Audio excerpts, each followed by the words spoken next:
ሰፈሩ በሙሉ ሰላም እንዲሆን አንደኛው መታየት ያለበት ቀይ ባህር ነው። የቀይ ባህር ጉዳይ በደንብ ንግግር ያስፈልገዋል። Hello dear viewers, and welcome back to Rift Valley Tube, your go-to channel for insightful analysis and thought, provoking discussions. I'm your host, Suleiman Ali, and today we have an intriguing topic to delve into. But first, let me extend a warm welcome to all of you who have joined us today. We truly appreciate your ongoing support for our channel. Now, let's dive right into it. Just earlier today, Prime Minister Ali introduced a new narrative that has caught not only our attention, but the attention of the entire nation. The unexpected twist in his approach and the potential ramifications of this new direction have left many of us here at Rift Valley Tube both intrigued and surprised. So, the big question is, are you surprised too? In times of domestic turmoil, leaders facing scrutiny for human rights abuses and violence against their own citizens often resort to a high-stakes strategy, declaring war on neighboring countries. In this episode, delves into two remarkable cases of leaders attempting to divert attention away from their domestic crises by turning towards external conflicts in a bid to consolidate their power. Leaders navigating internal crises marked by severe human rights abuses and violence against their own citizens sometimes employ a desperate gambit to retain their grip on power. Diversionary tactics through the declaration of war against neighboring nations. In this episode, we will closely examine two distinct case studies that demonstrate how leaders facing international scrutiny and internal unrest strategically shift their focus to external conflicts as a means of deflecting attention and shoring up their authority. Case 1. Sudan's Omar al-Bashir and the war in Darfur. Our journey begins with the former president of Sudan, Omar al-Bashir. Bashir faced an avalanche of international condemnation due to his government's deeply troubling involvement in the Darfur conflict. This crisis was marked by rampant human rights abuses, ethnic-based violence, and a tragic toll of civilian deaths. In a calculated move to divert global attention away from the Darfur debacle, al-Bashir boldly declared war on neighboring South Sudan in 2012. The border clashes and territorial disputes with South Sudan provided al-Bashir with an unexpected opportunity to reshape the narrative surrounding Sudan. By shifting the global focus to this new conflict, he successfully portrayed Sudan as a nation under imminent threat, thereby bolstering his government's position both domestically and regionally. This diversionary tactic not only managed to sidestep international accountability for the Darfur situation, but also allowed al-Bashir to consolidate his grip on power in Sudan. Case 2. Abiy Ahmed political narrative in Ethiopia. Our second case study brings us to the Ethiopian Prime Minister, Abiy Ahmed. Abiy is currently grappling with a severe internal crisis marked by a UN report detailing escalating turmoil in the Amhara region. Within this sizable region, comprising almost half of Ethiopia's population and landmass, unrest has erupted, casting doubt on Abiy's authority. These events raise critical questions about the peculiar timing of Abiy's recent pivot toward the port of Asab, a strategic location in Eritrea. This shift coincides with mounting tensions between Abiy and Eritrean President Isaias Afwerki. Alarming developments in Ethiopia. Alice Weramu Nderitu, the UN Under-Secretary General and Special Advisor on the Prevention of Genocide, has sounded the alarm regarding Ethiopia. Ongoing reports indicate a concerning increase in the risk of genocide and related atrocities in the country. Disturbing incident reports reveal continued conflict between Ethiopian government forces and local militias across various regions, including Tigray, Amhara, Afar, and Oromia. These reports underscore the urgent need to address the situation as the risk factors for genocide and related atrocities loom large. The violations documented in these areas encompass mass killings, sexual violence, forced displacement, and even instances of starvation. This humanitarian crisis is not confined to Tigray. It extends its grim reach into regions like Oromia and Amhara. Particularly worrisome is the use of derogatory language and explicit threats targeting specific ethnic groups, sounding alarm bells about the potential for genocide. Equally distressing is the widespread sexual violence targeting Amhara and Aju women and girls. Abiy Ahmed's enigmatic strategy. In the face of this complex and dire situation, Abiy Ahmed has undertaken a perplexing diversionary strategy with his statement, Red Sea, Ethiopia's development and destruction. This statement signals a deepening complexity to his approach, prompting us to delve deeper into its implications. He has also invoked the name of Ras Alulu Abanega, a distinguished Ethiopian historical figure whose contributions have often been overshadowed within his own party, the Oromo People's Democratic Organization. Abdu. Discrepancy. Running water scarcity. A stark contradiction emerges when we examine the broader issues plaguing Ethiopia. Astonishingly, over 80 of Ethiopians lack access to running water, despite the country's abundant rivers and lakes, which could serve as vital freshwater sources. This glaring disparity underscores the pressing need for the government to focus on addressing essential infrastructure and the basic needs of its citizens, rather than veering towards diversionary tactics. Revelations of a closed-door meeting. Now, let's pivot to recent developments involving Abiy Ahmed. He conducted a highly confidential meeting with his Oromo leadership, during which he revealed a series of striking revelations.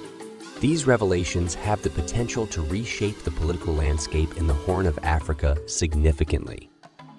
During this closed-door meeting, Abiy outlined a bold plan that hinges on support from the West, with the specific country undisclosed. This plan is designed to assertively seize Assab, a strategic port in Eritrea, through the use of force. Abiy's argument revolves around the West's vested interest in the removal of Eritrean leader Isaias Afwerki from power, which aligns with their objectives in the region. Abiy places significant emphasis on the crucial role of General Sotkin Gebretense.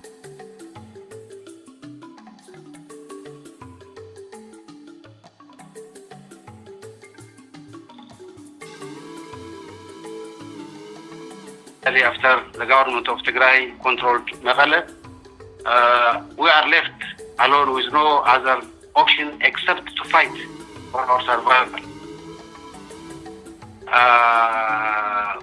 It is a declared intention of both the government of Abiy Ahmed and the government of Isaias Afwerki to finish not only TPLF and its associates, but Tigrayans in general, because of who they are. This war is, in my opinion, a regional war. It has extremely far-reaching implications. If they get their way, the whole geopolitical landscape will change. Isaias will be the boss of the region. He has already brought Abiy Ahmed into his pocket. Abiy Ahmed doesn't have any other alternative except to obey what Isaias has told him. It is public secret that Isaias' next target is Sudan. So the whole region, if Isaias could break the resistance of TDF and the Tigrayan people, he is out to dominate the region and implement his version of governance, which is very much known. I don't need to go into that detail. So this is the consequence. And on the other hand, if the Tigrayan resistance prevails, there will be a chance for the region to restructure the whole politics in a way that benefits the general public, all Ethiopians, including Eritreans as well. So it has far-reaching strategic implications in shaping the geopolitical situation in this part of the world where, as it's known, this region is situated in the western part of the Red Sea. The strategic significance of the Red Sea is very much known. I don't need to go into that detail. A figure well regarded by the UU.S in this grand strategy. Abiy revealed that General Todkin has already aligned with this plan, emphasizing the complexity of regional politics and alliances. In a candid discussion about the recent Tigray conflict, Abiy pointed out that the Ethiopian government came remarkably close to wiping out the entire TPEL leadership. The fact that the TPEL survived such a ferocious onslaught, according to Abiy, is largely attributed to the influence of General Todkin Gebretensei. Abiy takes pride in the military and political victories Ethiopia achieved in the Tigray region, expressing his confidence in resolving the Amhara crisis within a 6-month timeframe. He also reassured his leadership about the nation's stability despite these pressing concerns.